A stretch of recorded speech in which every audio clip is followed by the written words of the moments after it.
Sales की hotel में 4 department, major department जैसे कि एफ&बी service, food production, front office, housekeeping. इन चारों डिपार्टमेंट करने के बाद आप मैनेजर बन सकते हो किसी भी होटल में। और जैसे ही आप होटल मैनेजमेंट कंप्लीट कर लोगे आप मैनेजर बन जाओगे। लेकिन ऐसा कुछ भी नहीं है। ओके, रियलिटी मिलती है। मैं तो ये कहूंगा कि हमें तो सैलरीज पता ही नहीं होती थी हमारी कहाँ है। अच्छा, सैलरीज को छोड़कर हमें टिप, इंसेंटिव, सर्विस चार्ज, मतलब बहुत सारी चीजें मिलती थी जो कि हमारी सैलरी से भी बहुत ज्यादा हो जाती है। सोचते हैं तो वो डिप्लोमा और डिग्री में कंफ्यूज रहते हैं कि डिप्लोमा में भी हम इस इंडस्ट्री में जा सकते हैं, डिग्री करके भी जा सकते हैं। तो मैं एक और क्वेश्चन पूछना चाहूंगी कि ये ब्रेनस्टॉर्मिंग का रीजन क्या है कि बच्चे यहाँ पर पढ़ रहे हैं, उसके अकॉर्डिंग जॉब्स मिल रही है या नहीं मिल रही, जॉब मिल रही है, पे स्केल मिल रहा है या नहीं मिल रहा है, को रिस्पेक्ट मिलती है, या जो वहाँ गेस्ट आते हैं वो उसे रिस्पेक्ट देते हैं। यूजुअली इंडिया में कई बार हम भी अगर जाते हैं तो कई बार हम लोग रूड हो जाते हैं उनसे, अगर हमें कोई सर्विस नहीं मिलती तो वो कैंडिडेट भी तो रिस्पेक्ट डिजर्व करता है। हमारे यहाँ पे एक ना लर्न मॉड्यूल हम इस्तेमाल करते हैं। ओके, जो है वो लेसन है, तो अगर आप सामने वाले की बात सुनते हैं तो प्रॉब्लम वहीं खत्म हो जाती है। एक सॉरी जो वर्ड है वो बहुत ही अच्छा वर्ड है, बहुत ही मीनिंगफुल वर्ड है। अगर आप इसको सही टाइम पे सही जगह पर इस्तेमाल करते हैं तो डायरेक्ट। अब मेरी वाइफ अगर आपका ये देख रही होगी पॉडकास्ट तो वो मुझे जरूर बोलेगी कि हाँ ये जो लर्न मॉड्यूल है आप क्यों नहीं अप्लाई करते। हाँ, वो आप क्या बोलेंगे कि ये सिर्फ प्रोफेशनल है बट ये हमें शायद कितनी मात्रा में पीनी चाहिए। तो अल्कोहल अपने आप में एक इंटरेस्टिंग टॉपिक है, लेकिन मुश्किल भी है, बहुत मुश्किल है। मुश्किल नहीं, बहुत मुश्किल है। जो फूड पार्ट है वो बहुत कम है, आप उसको पढ़ सकते हो, इसके बारे में नॉलेज ले सकते हो। लेकिन जो बेवरेज पार्ट है वो बहुत वास्ट है। तो अगर गवर्नमेंट सेक्टर की बात करते हैं तो गवर्नमेंट में बहुत सारी वैकेंसीज ऐसी होती हैं जो स्पेशली होटल मैनेजमेंट कैंडिडेट के लिए हो। नया IPL शुरू हुआ था जब, अच्छा, तो राजस्थान रॉयल्स की जब भी मैच होते थे तो वो हमारे ही होटल में आकर रुकते थे। और जैसे ही उनका मैच खत्म होता था तो वो पार्टी करने के लिए, चाहे वो हारें चाहे वो जीतें। Hi everyone, welcome back again to my channel replenish education and I hope you are doing good. आज हम बात करेंगे वर्ल्ड की one of the most important service sector means hotel industry के well experienced person mister Gurucharan ji से, जिन्हें hotel का more than 10 years का एक्सपीरियंस है और राइट नाउ आप काम कर रहे हैं एकेडमिक्स में। तो आज आपके थ्रू इस पॉडकास्ट में मेरे व्यूअर्स और साथ ही में मेरे भी डाउट्स क्लियर होंगे कि आप होटल में कैरियर कैसे बना सकते हैं। होटल करने के बाद आप होटल के लिए ही जो हमारे कोर्सेज रहते हैं, डिप्लोमा रहता है, डिग्री रहता है, उसमें आप कैरियर कैसे बना सकते हैं, उसके फैकल्टीज कैसे बन सकते हैं। तो सबसे पहले मैं आपका वेलकम करना चाहूँगी। So thank you so much Tamanna, आपने मुझे इन्वाइट किया अपने चैनल पे। मैं भी कोशिश करूँगा जो भी क्वेरी है आपकी, जो भी डाउट्स हैं, मैं उसको अच्छे से और सरल तरीके से आपके व्यूअर्स को समझाऊं और आप भी इससे समझें। ठीक है, पहले तो मैं ये जानना चाहूंगी सर कि आपने होटल इंडस्ट्री ही क्यों चूज की, या होटल जो मैनेजमेंट रहता है, स्टडी रहती है, यही क्यों चूज की? क्योंकि आई थिंक सो जिस टाइम पे आप रहे हैं, जिस टाइम पे आपने स्टडी की, उस टाइम पर तो पेरेंट्स ये सोचते थे कि मेरा बच्चा डॉक्टर बने, इंजीनियर बने, पायलट बने या फिर गवर्नमेंट सेक्टर में चले जाए। तो प्रोफेशनल कोर्सेज ही क्यों? देखिए आप सही कह रहे हैं, उस टाइम पे हर पेरेंट यही चाहता था कि उसका बच्चा पायलट बने, स्पेशली उसका बच्चा डॉक्टर बने। लेकिन उस टाइम पे क्या होता था कि हमें भी गाइडेंस नहीं इतनी मिली। मैं भी यही चाहता था, जैसे मैंने नॉन मेडिकल किया है ना, ये तकरीबन 2008 की बात है। मैंने नॉन मेडिकल से अपनी 12th की थी। मैं भी यही चाहता था कि मैं एक सॉफ्टवेयर इंजीनियर बनूं। लेकिन उस टाइम पे हम कह सकते हैं कि होटल मैनेजमेंट का एक रौश आया था। उस टाइम पे मतलब कि होटल मैनेजमेंट आया था और इसका नाम बहुत अच्छा लगा, होटल मैनेजमेंट। और किसी ने मुझे बताया कि होटल मैनेजमेंट करने के बाद आप मैनेजर बन सकते हो किसी भी होटल में, और जैसे ही आप होटल मैनेजमेंट कंप्लीट कर लोगे आप मैनेजर बन जाओगे। लेकिन ऐसा कुछ भी नहीं है। ओके, रियलिटी, हाँ रियलिटी यही है, ऐसा कुछ भी नहीं है। होटल मैनेजमेंट उस टाइम पे लगा क्योंकि एक हमारे हिंदुस्तान में क्या है कि सर्विस करने की, या फिर हम कह सकते हैं कि हम मेहमान नवाजी बहुत अच्छे से करते हैं, और हम पंजाबी हैं तो इसमें माहिर ही थे। तो हमें लगा कि, मुझे लगा स्पेशली कि हाँ उस टाइम पे ये कोर्स मेरे लिए है। तो मैंने सोचा कि हाँ इसमें क्यों ना जाना चाहिए। तो आपके पेरेंट्स इजीली एग्री हो गए थे? पेरेंट मेरे आर्मी बैकग्राउंड से हैं। ओके, वो यही चाहते थे कि मेरा बेटा आर्मी में जाए। बट ठीक है, उनको हमने मनाया जैसे तैसे करके। उस टाइम पे मुश्किल होता था मनाना, लेकिन फिर भी मनाया हमने, तो वो एग्री हो गए थे। उनको ये था कि हाँ भाई बच्चे की खुशी हमारी खुशी, तो ठीक है मान गए। चलो, ये तो हमें इन्फॉर्मेशन मिल गई कि आपने कैसे डिसाइड किया होटल इंडस्ट्री में आने का। और तो सर मैं ये जानना चाहूँगी कि इसमें हमें अगर इंडस्ट्री में आना है तो क्या हमें डिप्लोमा करना है, डिग्री करनी है? क्योंकि बेसिकली बच्चे जब ये कर रहे होते हैं, स्टार्ट करते हैं, सोचते हैं, तो वो डिप्लोमा और डिग्री में कंफ्यूज रहते हैं कि डिप्लोमा में भी हम इस इंडस्ट्री में जा सकते हैं, डिग्री करके भी जा सकते हैं। तो क्या आप हमारे डाउट क्लियर करेंगे? देखिए, डिग्री और डिप्लोमा एलिजिबिलिटी पूर्ण तरीके से नहीं है, पूरी नहीं है। जरूरी नहीं है कि आप डिप्लोमा करोगे तभी होटल में जा पाओगे, या वाइस वर्सा हम डिग्री की बात करें तभी होटल इंडस्ट्री में जा पाओगे। हाँ, इसमें से इधर आपको कोई भी कर सकते हो जो आपका मन है। जैसे कि जो डिग्री होती है वो 4 साल की है, 3 साल की भी है, लेकिन आज की अगर हम बात करें तो एनईपी के हिसाब से सारी डिग्रियां ही 4 साल की हैं। ठीक है जी। तो अगर डिप्लोमा की बात करते हैं तो डिप्लोमा 1.5 साल का है, 1.5 ईयर का। तो आप डिप्लोमा करके अब डायरेक्ट, अब इसमें क्या होता है कि कुछ डिपार्टमेंट्स हैं। अगर हम बात करें होटल मैनेजमेंट की, होटल्स की, होटल में 4 डिपार्टमेंट, मेजर डिपार्टमेंट होते हैं, जैसे कि F&B service, food production, front office, housekeeping. इन चारों डिपार्टमेंट की अपनी अपनी स्पेशलाइजेशन है। तो डिग्री जो बच्चा कर रहा है वो ये चारों डिपार्टमेंट के बारे में पढ़ेगा। ठीक है। लेकिन अगर किसी ने डिप्लोमा करना है तो उसको इन चारों डिपार्टमेंट में से एक डिपार्टमेंट ऑप्ट करना पड़ेगा जिसमें उसका खुद का इंटरेस्ट है।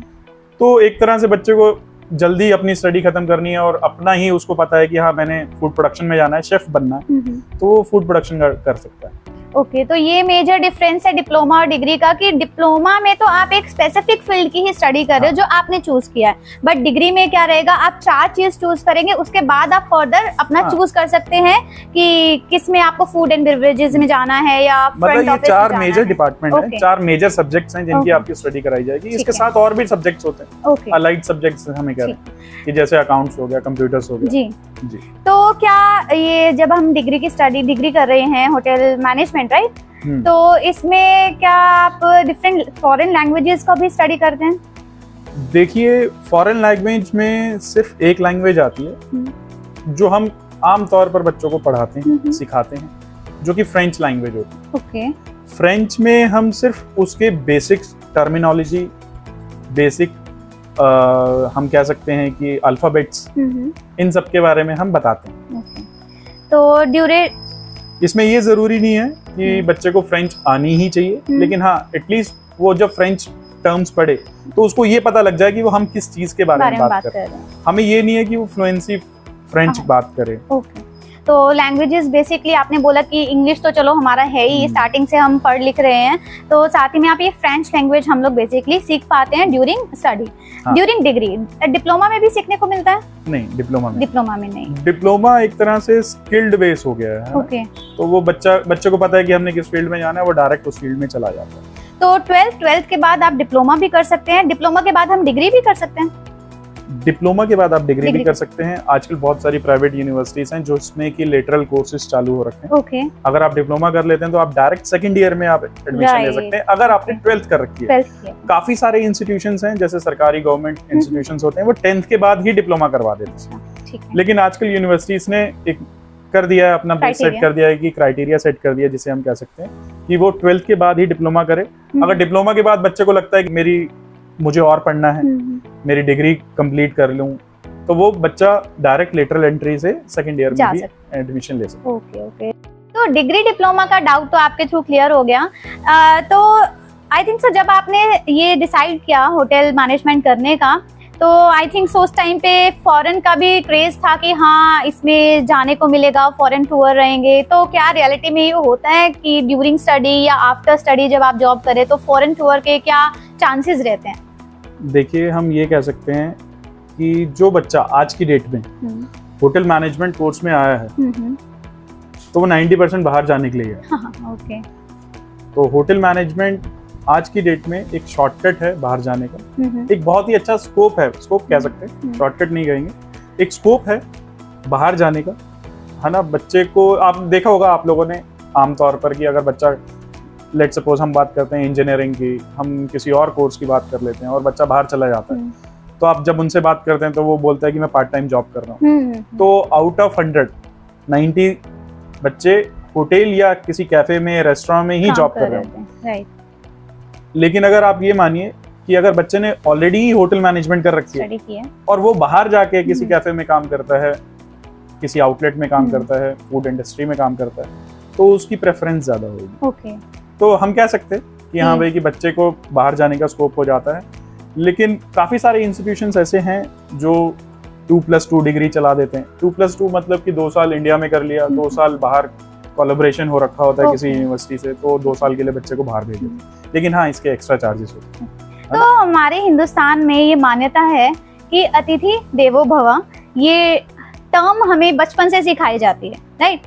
तो हम यहाँ सीखकर हमारे जो स्टूडेंट्स हैं, हमारे जो यंगस्टर्स हैं, वो बाहर जाने की सोचते हैं। तो आपके अकॉर्डिंग ये पर्सपेक्टिव सही है या गलत है? आप क्या बोलना चाहेंगे? कि मैंने कहीं पढ़ा था 2016 या 17 में कि अगर हम वर्ल्ड की बात करते हैं तो आईटी सेक्टर ये नंबर 1 पे है जी, और हॉस्पिटैलिटी सेक्टर जो होटल मैनेजमेंट हम जिसे कह रहे हैं वो नंबर 2 पे है।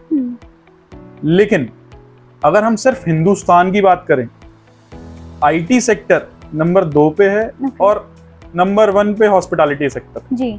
तो ये उसी के कारण है जी कि हम जो बोल रहे हैं, हम जो मान रहे हैं अतिथि देवो भव, है ना, हम कह रहे हैं इनक्रेडिबल इंडिया, हम टूरिज्म को इतना प्रमोट कर रहे हैं। तो मेरा तो यही मानना है, क्योंकि अगर देखो आप बाहर जाके जॉब करोगे तो आपको कह सकते हैं कि assisted service, self service, counter service जैसी चीजें मिलेंगी। हम कह सकते हैं, अगर हम इसको थोड़ा सा डिफाइन करें, इसको थोड़ा सा एक्सप्लेन करें, तो हम ये बोल सकते हैं कि जो सर्विस मिलती है आपको खुद अपने लिए करनी पड़ती है। Let's suppose you are the customer and I am the hotelier and you are asking for anything, है ना। Let's suppose you ordering me a burger, तो मैं बर्गर आपका प्रिपेयर तो कर दूंगा, लेकिन उसको लेने के लिए आप ही को आना पड़ेगा। जैसे मैकडोनल्ड्स में आपने देखा होगा, डोमिनोज में देखा होगा कि आपका नंबर आ जाता है और आप खुद ही लेके सर्विस करते हैं। तो ये एक्चुअल में हॉस्पिटैलिटी नहीं है मेरे हिसाब से, है ना। ये तो क्विक सर्विस रेस्टोरेंट्स कह सकते हैं। इसमें तो सर्विस आपने आप को ही सर्विस करी। लेकिन अगर हम हिंदुस्तान के होटल्स की बात करते हैं तो हम पर्सनलाइज सर्विस देते हैं कस्टमर को। हम कस्टमर को, पहली बात, हम कस्टमर को कस्टमर नहीं बोलते, हम कस्टमर को गेस्ट बोलते हैं।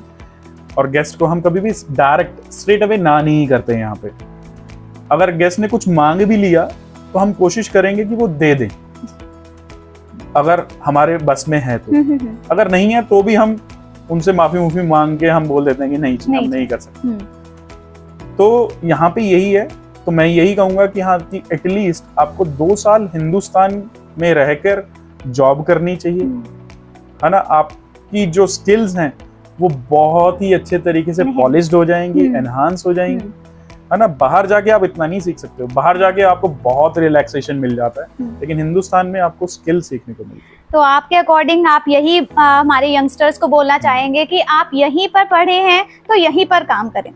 यही से मैं एक और क्वेश्चन पूछना चाहूंगी कि ये ब्रेनस्टॉर्मिंग का रीजन क्या है कि बच्चे यहाँ पर पढ़ रहे हैं, उसके अकॉर्डिंग जॉब्स मिल रही हैं या नहीं मिल रही, जॉब मिल रही है, पे स्केल मिल रहा है या नहीं मिल रहा। तो मेरे व्यूअर्स भी जानना चाहेंगे कि हमें अर्निंग कितनी होती है। बेसिकली हर कोई बाद में यही चाहेगा कि मेरा कैरियर कितना अच्छा जाएगा। देखिए, जैसे मैंने आपको कहा कि हाँ, हिंदुस्तान में जो हॉस्पिटैलिटी सेक्टर है वो नंबर 1 पे है। तो इसका मतलब जॉब्स तो 100% है, क्योंकि आज की डेट में हम हर दूसरी फैमिली हर दूसरे दिन डिनर करने, लंच करने बाहर जाती है। आपके आस पड़ोस में भी बहुत सारे रेस्टोरेंट्स, बहुत सारे कैफेज खुल चुके हैं। आप ये भी बोलते हैं कि हाँ, खाने पाने का बिजनेस कर लो, है ना। हम इसीलिए बोलते हैं क्योंकि यहाँ पे स्कोप बहुत ज्यादा है, तो जॉब्स तो मिलेंगी। दूसरा, अगर आप बात करते हैं पे स्केल की, इसकी इनिशियल पे स्केल थोड़ी सी कम होती है एज कम्पेयर टू इंजीनियर्स। लेकिन मैं ये कहता हूँ कि अगर आपने 2 साल या 3 साल बहुत अच्छे से सरवाइव कर लिया होटल इंडस्ट्री में, तो आपकी पे स्केल ऑलमोस्ट डबल हो जाती है, है ना, as compare to your initial pay. तो ये है, स्कोप तो बहुत है जी। तो मतलब हमारा प्रमोशन का आप बोल सकते हैं या हमारी सैलरी स्केल या ग्रोथ होने में अच्छा स्कोप है। ये सब कुछ मैं ये कहूंगा कि हाँ, बच्चे पे अपने आप पे ही डिपेंड करता है ना। काफी सारे बच्चे, अगर मान लो कि मैं किसी इंडस्ट्री में जॉब कर रहा हूँ, मेरी प्रमोशन नहीं हुई। मेरी प्रमोशन क्यों नहीं हुई? उस इंडस्ट्री की वजह से नहीं हुई कि मेरी खुद की वजह से नहीं। तो 90% आंसर यही आता है कि मेरी खुद की वजह से नहीं हुई, क्योंकि मेरी कम्युनिकेशन अच्छी नहीं है, मेरी प्रेजेंटेशन अच्छी नहीं है, मैं प्रेजेंटेबल नहीं लग रहा हूँ, मेरी बॉडी पोस्चर अच्छे नहीं है। तो ये सारे रीजंस हो जाते हैं उस एक कैंडिडेट के प्रमोशन या प्रमोट ना होने। एक दूसरा कैंडिडेट है जिसकी प्रमोशन हर दूसरे साल, हर पहले साल, 1 साल के बाद होती जा रही है। वो उस इंडस्ट्री को बोलता है कि वाह इंडस्ट्री बहुत अच्छी जी, है ना। तो यही है, तो जो भी सब कुछ है वो बच्चे के ऊपर ही डिपेंड करता है कि आप पब्लिक स्पीकिंग कैसी है, आपकी ग्रूमिंग कैसी है, आप कैसे अपने आप को एक्सप्रेस कर पा रहे हैं, इसके ऊपर भी डिपेंड करेगा। आपकी ग्रोथ कितनी है वो उस चीज के ऊपर डिपेंड करेगा, आपकी स्किल्स आप कितनी एनहेंस कर पा रहे हैं। एक और चीज मैं जानना चाहूंगी कि स्टार्टिंग में जब हम ज्वाइन करते हैं तो डायरेक्टली हमें 3 स्टार या 5 स्टार में तो जॉब नहीं मिलेगी।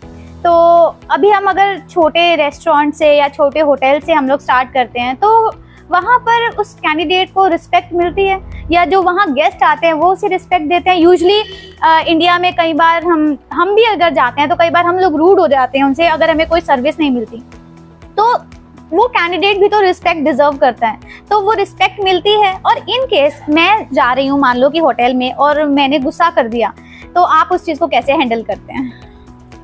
देखिए, अगर मैं अपनी बात करूं जी, तो मेरे को भी यही लगता था कि मैं किसी रेस्टोरेंट में जाऊंगा, होटल में जाऊंगा, किसी गेस्ट ने मेरे से बदतमीजी कर ली तो क्या हो, और ऐसा हुआ भी। ऐसा नहीं है कि ऐसा नहीं होगा, ऐसा होगा, लेकिन आपको अपने पेशेंस लेवल बहुत हाई रखने पड़ेंगे जी, है ना। बी पेशेंट, इस इंडस्ट्री का यही एक मूल मंत्र है कि बी पेशेंट। पेशेंस लेवल अपना हाई रखिए, मुंह पे स्माइल रखिए। अगर आप वैसे ही किसी से हंसकर मिलते हैं तो सामने वाला अपना गुस्सा भूल जाता है। लेकिन फिर भी चलो अगर कोई गुस्सा कर देता है तो हमारे यहाँ पे एक ना लर्न मॉड्यूल हम इस्तेमाल करते हैं। Learn module, L stands for, अगर लर्न मॉड्यूल की बात करें तो इसको भी हमने कुछ एक्सपेंशन दे दिया है ना, as per our hospitality industry. तो L जो है वो लिसन है। तो अगर आप सामने वाले की बात सुनते हैं तो प्रॉब्लम वहीं खत्म हो जाती है। प्रॉब्लम कब बढ़ती है? जब आप सुनते नहीं है। जी, राइट, है ना। जब आप सुनेंगे ही नहीं तो वो बहस का कारण बन जाता है। तो आपको पहले सुनना है। आपने जैसे ही लिसन कर लिया सामने वाले को, लिसन मतलब सामने वाले की प्रॉब्लम सुन ली कि वो बोल क्या रहा है, कि भाई मेरे सूप ठंडा है, मेरे सूप में बाल गिर गया, सूप में मक्खी गिर गई, उसको सुन तो लो। अगर आपने वो सुन लिया तो बंदा गुस्सा करने की भी हद होती है ना, एक लेवल है कि वो 1 मिनट 2 मिनट बोल लेगा। अगर आपने गलती से भी बहस कर ली, वो गुस्सा अचानक 4 5 10 मिनट 15 मिनट आधा घंटा 1 घंटा वो और एक्सटेंड हो सकता है। फिर हम बात करते हैं E stand for emphasise, empathy, है ना। एम्पैथी मतलब होता है कि जब हम सामने वाले को या अपने आप को सामने वाले की जगह पे रख के देखें। तो ये एक मूल मंत्र है, ये बहुत ही फ्रैक्शन ऑफ सेकंड्स में हमें करना पड़ता है कि सामने वाले का पहले हम सुन लें और उसको सांत्वना टाइप दें, सिंपैथी नहीं देने। पहले सामने वाले को सुन लें और सामने वाले को बोलें, हाँ जी सर आप जो बोल रहे हैं आप सही बोल रहे हैं, अगर मैं आपकी जगह पे होता तो मैं भी यही करता। तो आप सोचिए कि आपको अगर कोई सपोर्ट करे ऐसे स्टेज में तो आपका गुस्सा वैसे ही शांत हो जाएगा, है ना। फिर आता है A stand for apologise. Apology, apology आपने अगर कर दी, आपने पहले अपॉलॉजी नहीं करनी। लेट सपोज कि हमारी लड़ाई होगी बीच में और मैंने पहले बोल दिया सॉरी सॉरी सॉरी, आप मेरे पे चढ़ जाओगे कि मैं तेरी सॉरी बोलने के लिए बैठी हूँ यहाँ पे, सॉरी बोलने के लिए आई हूँ, 5 स्टार होटल में आ रखी हूँ सॉरी बोलने के लिए, सॉरी सुनने के लिए, इस चीज के लिए थोड़ी आई। अपॉलॉजी तब बोलते हैं। एक सॉरी जो वर्ड है वो बहुत ही अच्छा वर्ड है, बहुत ही मीनिंगफुल वर्ड है। अगर आप इसको सही टाइम पे सही जगह पर इस्तेमाल करते हैं तो डायरेक्ट लगता है आपको। मैं अगर पहले आपको मैंने बात सुन ली, फिर आपकी बात आपकी जगह पे रह के देख लिया, फिर उसके बाद सॉरी बोलूंगा, आप ऑटोमेटिकली शांत हो जाओगे। फिर आ जाता है R मींस रेक्टिफिकेशन, रेक्टिफाई। अब आपने जो गलती करी है भाई उसको भी सुधारना ही है, है ना। या उसको डिस्काउंट दे दो, या उसको रिप्लेस कर दो, या कुछ और कॉम्प्लीमेंट्री दे दो। कभी कभी आपके हाथ में नहीं होता कॉम्प्लीमेंट्री देना, तो आप अपने इमीडिएट सुपरवाइजर से कह के हाँ ये सारा जो सिनेरियो है वो जो हुआ था वो बता दो, है ना। तो हो जाता है, इतनी एम्पावरमेंट मिल जाती है किसी भी सर्वर को। फिर बाद में लास्ट है notify, N stands for notify. Notify मतलब कि अब जो इतना हुआ था पीछे कारण, इंसिडेंट, सीन जो क्रिएट हुआ है वो अपने इमीडिएट सुपरवाइजर को बता दो, ताकि नेक्स्ट डे या सेम डे अगर उसके कानों में ये बात पड़ती है तो एटलीस्ट वो आपको सपोर्ट करने के लिए खड़ा जी अवेलेबल हो। तो ये एक हमने ही बनाया हुआ है, एक मूल मंत्र सा। ये तो बहुत अच्छी चीज है, और तो शायद ये हम अपनी लाइफ में भी इम्प्लीमेंट कर सकते हैं कि क्योंकि हर दिन हर घर में या बाहर भी यूजुअली लड़ाई हो जाती है, तो हम ये लर्न मॉड्यूल अगर हमारी लाइफ में ही अप्लाई कर लेते हैं तो आई होप सारी लड़ाई झगड़े जो है वो कम ही हो जाएंगे। स्पेशली कई बार हम वाइफ और हस्बैंड के बीच में लड़ाई हो जाती है या पेरेंट्स के बीच में लड़ाई हो जाती है, तो शायद हम ये लर्न मॉड्यूल अपनी लाइफ में अगर इम्प्लीमेंट कर लेते हैं तो सारी चीजों का सॉल्यूशन हो जाएगा, बट हम भूल जाते हैं ये चीज अप्लाई करना। अब मेरी वाइफ अगर आपका ये देख रही होगी जी पॉडकास्ट, ऑफ कोर्स देखेगी, वो मुझे जरूर बोलेगी कि हाँ ये जो लर्न मॉड्यूल है आप क्यों नहीं अप्लाई करते। हाँ, वो आप क्या बोलेंगे कि ये सिर्फ प्रोफेशन में प्रोफेशनल है बट ये हमें शायद अप्लाई करना चाहिए, क्योंकि मुझे खुद ये चीज बहुत अच्छी लगी। मैं ट्राई करूंगी ये चीज अपनी लाइफ में अप्लाई करने की। तो एक और चीज मैं पूछना चाहूंगी कि मेल और फीमेल, अगर बीइंग अ मेल वो इस इंडस्ट्री में जाता है तो उसके लिए क्या स्कोप है, क्या रिस्पेक्ट है, क्या कैरियर के लिए ग्रोथ है, और बीइंग अ फीमेल अगर जाती है तो कैसे ग्रोथ हो सकती है। अगर मैं ही जा रही हूँ तो क्या मेरे लिए सेफ है? सबसे जरूरी चीज क्या सेफ्टी है?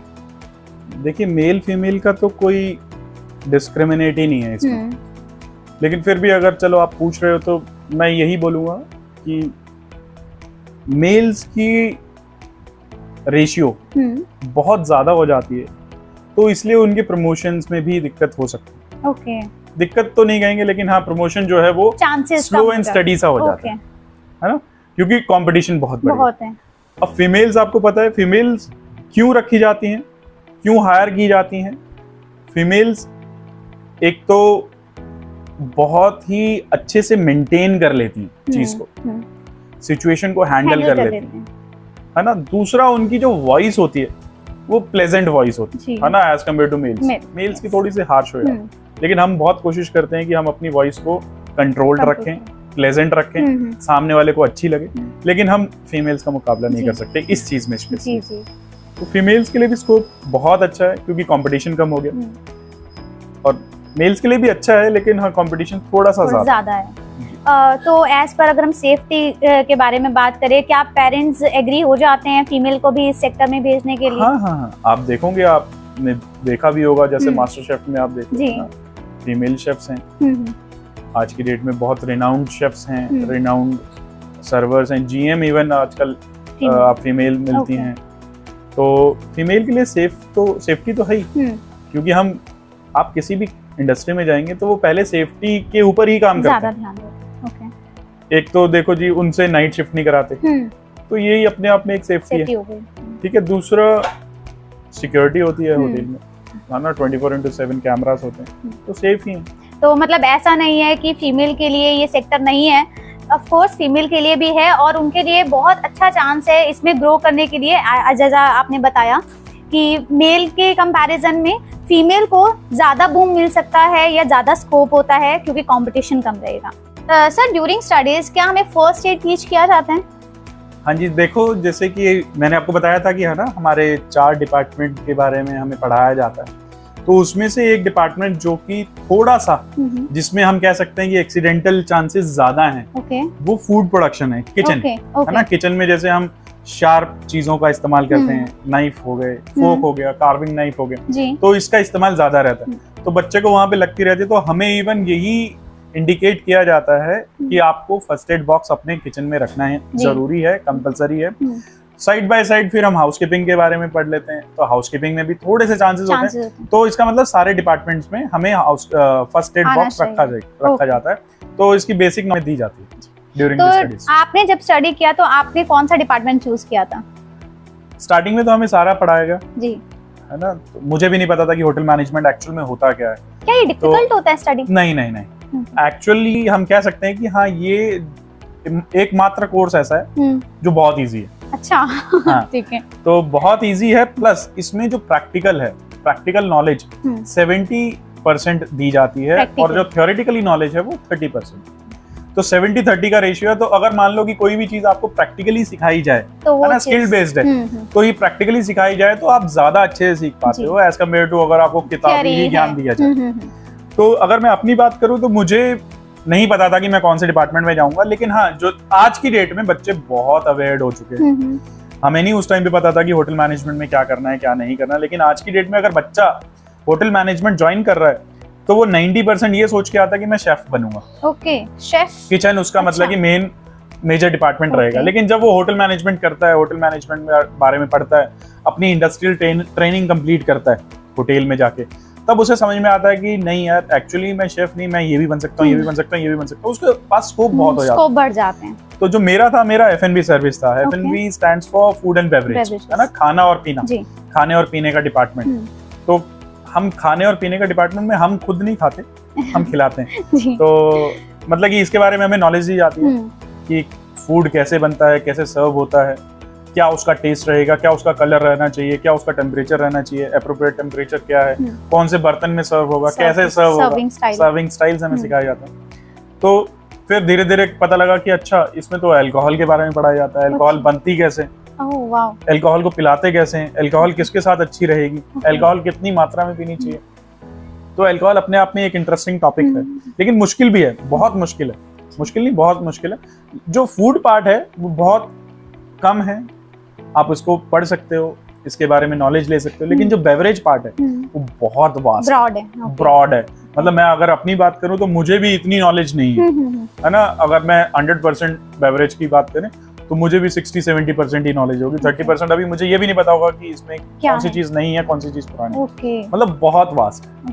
तो मतलब जितना हम लोग प्रैक्टिकल लेते जाएंगे वो और ज्यादा हम स्किल भी होते जाएंगे, और वो इतना ज्यादा वास्ट है कि हमें हर दिन कुछ नया सीखने को मिलता है जी। तो मतलब आपका डिपार्टमेंट F&B था, तो मींस आपको कुकिंग भी आती होगी?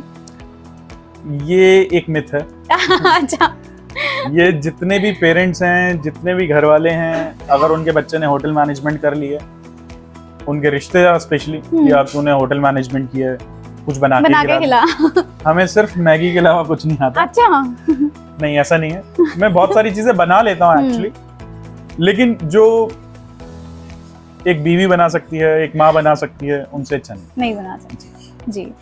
तो राइट नाउ आप एकेडमिक्स में चले गए हैं, जैसा मैंने स्टार्टिंग में भी बताया अपने व्यूअर्स को कि आपको होटल इंडस्ट्री का तो एक्सपीरियंस है ही, साथ ही में अभी आपको एकेडमिक्स का भी आपको एक्सपीरियंस है, तो आपने स्विच क्यों किया? ये भी एक इंटरेस्टिंग पार्ट होता है लाइफ का, जब आप होटल इंडस्ट्री से स्विच करके किसी और इंडस्ट्री में शिफ्ट हो जाते हैं। मैंने जैसे आपको कहा था कि होटल इंडस्ट्री इतनी भी, मतलब पढ़ाई उसकी बहुत इजी है, इंटरेस्टिंग है, लेकिन होटल इंडस्ट्री अपने आप में थोड़ा सा टफ है। ओके। क्योंकि एक तो ये एकमात्र ऐसी इंडस्ट्री है, या एकमात्र नहीं कहेंगे कि हाँ भाई कि एक ऐसी इंडस्ट्री है जो कि 24 आवर्स खुली हुई अवेलेबल है। हाँ। आप किसी भी होटल में जाएंगे वो होटल 24 आवर्स है, तो आपकी शिफ्ट कितनी लंबी होगी, कब लग सकती है, वो भी एक चैलेंज है अपने आप में। ठीक है, जब तक आप अनमैरिड हो तब तक आप बहुत अच्छे से मैनेज हो जाता है, या आपका जो पार्टनर है वो भी सेम फील्ड से है, वो भी बहुत अच्छे से मैनेज कर सकते हो आप लोग। लेकिन शायद मैं पहले से ही अवेयर था कि हाँ मैंने होटल इंडस्ट्री सिर्फ कुछ सालों के लिए करनी। वो एक प्रोस्पेक्टिव है जो मैंने अभी आपको बताया, बड़ा टफ है। आप अपनी लाइफ के साथ बहुत सारी चीज़ों को सेक्रीफाइस करोगे, लेकिन साइड बाय साइड अगर आप होटल इंडस्ट्री में रह गए तो आप बहुत अच्छी तरह से अपने करियर को ग्रो कर सकते हो। अगर सीधी सीधी मोटी मोटी बात कहूँ, आपके पास पैसा ही पैसा। अच्छा, ठीक है। हाँ, लेकिन क्योंकि हमने कहीं सुना है कि हाँ अगर आप 9 to 5 नौकरी करते हो तो आप अमीर नहीं बन सकते। वो तो चल रहा है, काम फ्लेक्सिबल आवर्स होने चाहिए, वर्किंग फ्लेक्सिबल होनी चाहिए, तब जाके आप अमीर बन सकते हो। तो इसलिए IT इंडस्ट्री वाले भी अमीर होते हैं, होटल इंडस्ट्री वाले भी अमीर होते हैं। तो मैंने चुना था, मेरे को पहले से ही था कि हाँ मैंने टीचिंग में जाना है, तभी मैंने ये सोच के होटल इंडस्ट्री ज्वाइन की थी कि हाँ होटल इंडस्ट्री को एक्सपीरियंस करना चाहता था। तो 3-4 साल मैंने बहुत अच्छे से एक्सपीरियंस किया, फिर बाद में मुझे लगा कि अब मेरे को स्विच कर लेना चाहिए। इवन मैं स्विच करने के बाद फिर से होटल इंडस्ट्री में गया था न्यू ट्रेंड्स को देखने के लिए। फिर मुझे अपनी PhD कंप्लीट करनी थी, तो इसलिए फिर से मैंने टीचिंग में ज्वाइन किया। तो आपने स्विच किया, कई बार हमें हो जाता है कि फैमिली इश्यूज हो जाते हैं या फिर हम हर टाइम अवेलेबल नहीं रहते, तो इसी वजह से आपने ये स्विच भी किया, प्लस आपका इंटरेस्ट था टीचिंग में। तो जब आपने स्विच किया तो उस टाइम पे एलिजिबिलिटी क्या थी एकेडमिक्स में ज्वाइन करने के लिए? एकेडमिक्स में एलिजिबिलिटी हमेशा से ही bachelors plus 2 years of experience रहा है। ओके। दूसरा हम ये कहेंगे कि हाँ फिर धीरे धीरे ये हुआ कि मास्टर्स हाँ जी कंपलसरी कर दी। अगर आपको एक्सपीरियंस नहीं है तो आपको एटलीस्ट मास्टर्स होना चाहिए। लेकिन आज की डेट में अगर हम बात करें एलिजिबिलिटी क्राइटेरिया में पीएचडी भी आ गई है। ओके। काफी सारी यूनिवर्सिटीज प्रेफर करती हैं कि हाँ डॉक्टरेट जो कैंडिडेट है उसको ही हम हायर करें, लेकिन अभी ये सब जगह पे कंपलसरी नहीं हुआ है। तो मास्टर्स डिग्री आज की डेट में मस्ट है if you want to be in the industry academics में, राइट। तो एकेडमिक्स के लिए आप बता रहे हैं उस टाइम पे इतना ज्यादा नहीं था मास्टर्स का, बट राइट नाउ मास्टर्स होना चाहिए। पीएचडी है तो बहुत अच्छी बात है, या फिर आप जॉब के साथ साथ भी पीएचडी आप ज्वाइन कर सकते हैं, राइट? हाँ जी, मैंने भी ऐसे साइड बाय साइड। ओके। मैंने अपनी जॉब के साथ पीएचडी की है। प्लस पीएचडी करने के फायदे ये हो जाते हैं कि एक तो आप डॉक्टरेट बन जाते हैं और सैलरी इंक्रीमेंट्स भी बहुत अच्छे हैं। जी बिल्कुल। तो जब आपने स्विच किया तो क्या चेंजेस लगे या कोई डिफरेंस लगा? मतलब सीधा आप गेस्ट को ट्रीट कर रहे हैं और अभी आप स्टूडेंट्स को टीच कर रहे हैं, तो क्या आपको रहा एक्सपीरियंस? जैसे आपको बोला कि ये नंबर 1 इंडस्ट्री है ना, नंबर 1 है हिंदुस्तान में, तो इसका एक रीजन और भी होता है कि जो इसमें एम्प्लॉयज हैं वो वही सरवाइव कर पा रहे हैं जिनको नए नए लोगों से मिलने का शौक है, जो कि एक्सट्रोवर्ट्स हैं, ज्यादा बोलते हैं। ज्यादा बोलने का मतलब ये नहीं है कि कुछ भी बोलते हैं, लेकिन हाँ ज्यादा बोलने का मतलब है कि हाँ बातूनी है। जितने ज्यादा आप बातूनी बनेंगे, जितने ज्यादा आप एक्सट्रोवर्ट बनेंगे, जितने ज्यादा नए लोगों से मिलेंगे, आपका एक्सपीरियंस बढ़ता है, आपकी कम्युनिकेशन लेवल बढ़ जाता है, आप लोगों को समझ पाते हो। तो मैं भी जब था होटल में तो मैं हर रोज अगर अप्रोक्सीमेटली अगर मैं काउंट करूं तो 100 लोगों से तो मिलता हूँ और हर रोज नया चेहरा, आपको नया एक्सपीरियंस। आपको नहीं पता कि सामने वाला आपसे क्या बात करेगा, आप उनसे क्या बात करोगे, वो अपनी लाइफ का कौन सा एक्सपीरियंस शेयर कोई प्लान नहीं है। हाँ। और मैं उस टाइम पे बार में जॉब करता था, है ना, बारटेंडर हुआ करता था मैं। तो जब अक्सर लोग बार में आके 1-2 ड्रिंक ले लेते हैं, फिर उनका भी मन करता है बात करने का, तो उनके लिए हम होते थे अवेलेबल। तो हम उनसे बातें करते थे, साइड बाय साइड अपने कस्टमर्स को, अपने गेस्ट को भी अटेंड करना होता था। लेकिन हम देखते थे कि हाँ भाई कि ये कुछ कहना चाह रहा है, तो उनके स्टोरीज सुनते थे, उनके सुन लो, है ना। सुनना बहुत अच्छी चीज है, तो हम उनको सुनते थे। लेकिन अगर हम बात करें एकेडमिक्स की, एकेडमिक्स में जैसे ही आए वही चेहरे, हर रोज उन्हीं से बात करनी, हर रोज उन्हीं से सेम बात करनी, सेम चीज को ही फॉलो करना है। हमें पता है कि वो कैसी बात करेगा, हम कैसी बात करेंगे। तो स्टार्टिंग में तो मुश्किल था, लेकिन फिर धीरे धीरे करके आदत बन गई। तो अब हम बहुत ही कंफर्ट हैं उस चीज में। तो क्या आप अपने पुराने प्रोफेशन को मिस करते हैं? हाँ वाकई बिल्कुल, क्योंकि उसमें एक एक्साइटमेंट बनी रहती है कि हाँ कुछ आज कुछ नया होगा। तो मतलब पहले आप जब होटल में काम करते थे तो किसी दिन आपका मूड ऑफ भी आता था कि घर पे थोड़ा सा मूड स्पॉइल है कि नहीं, आज हमारे गेस्ट ने मुझे ऐसे ट्रीट किया, वैसे ट्रीट किया, और किसी दिन आप खुश भी होकर आए होंगे कि आज तो टिप भी मिल गई। टिप भी रहती है आपके सेक्टर में? हाँ, मतलब ये तो होता ही है, देखिए है ना, ये किसी भी इंडस्ट्री में, ये जरूरी नहीं है कि हम होटल में ही बात करें। आप अगर किसी, आप जैसे मैं टीचिंग की बात करूँ, अगर टीचिंग में हूँ, मेरे कोलीग से बात हो जाती है, किसी पेरेंट से बात हो गई, है ना, उसने मुझे कुछ बोल दिया जी, तो हमारा मूड तो वैसे ही स्पॉइल हो जाता है। लेकिन हाँ, मैं अगर साइड बाय साइड दूसरी बात करूँ कि अगर हम इंडस्ट्री की बात करते हैं तो इंडस्ट्री में हमारा हर रोज का न्यू एक्सपीरियंस है।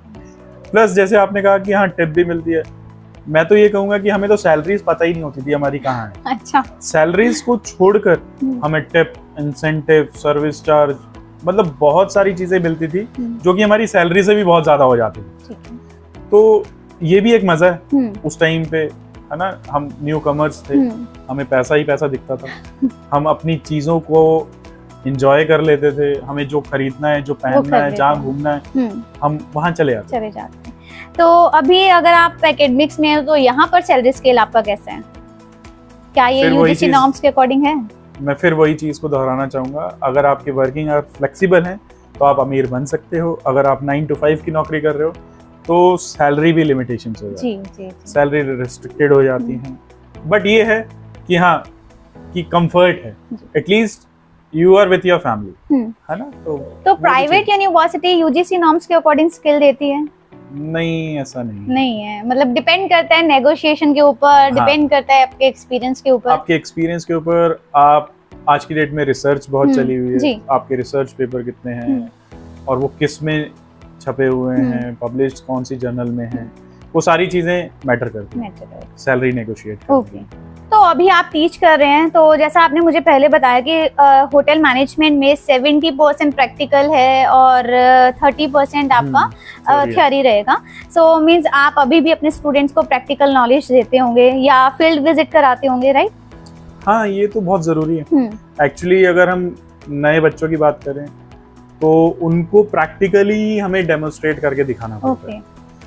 स्टार्टिंग में जैसे वही चीज है कि अगर हम थ्योरी लेक्चर्स को अगर डिवाइड करें तो 4 घंटे, अगर मैं अपने सब्जेक्ट की बात करता हूँ, 4 घंटे उनका प्रैक्टिकल होता है, 3 घंटे उनकी थ्योरी होता है वीकली। ठीक है जी।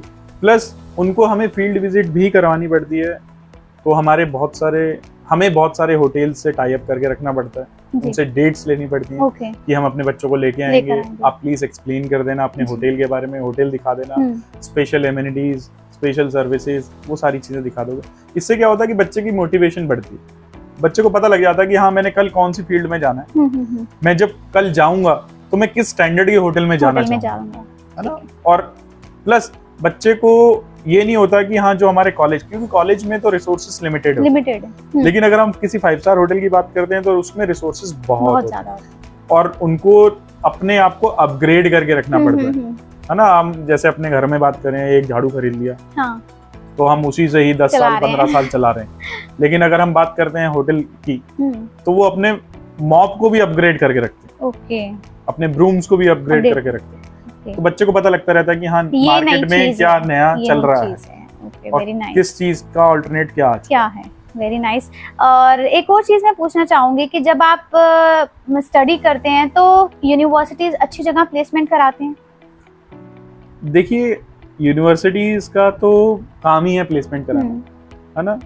हाँ, मैं यही कहूंगा कि कोई भी कॉलेज होगा वो अपने पूरी मेहनत से यही कोशिश करता है कि बच्चे को किसी अच्छी जगह पे प्लेस कर दे, लेकिन साइड बाय साइड मैं भी ये भी कहना चाहूंगा कि पूरा का पूरा श्रेय बच्चे को ही जाता है। बच्चा कितना काबिल अब बन गया है आफ्टर कंप्लीशन, या हम ये कह सकते हैं कि at the end of his और हर डिग्री, है ना, कितना काबिल बन चुका है। तो बच्चे को सबसे पहले अपनी ग्रूमिंग पे, अपनी कम्युनिकेशन पे ध्यान देना पड़ेगा।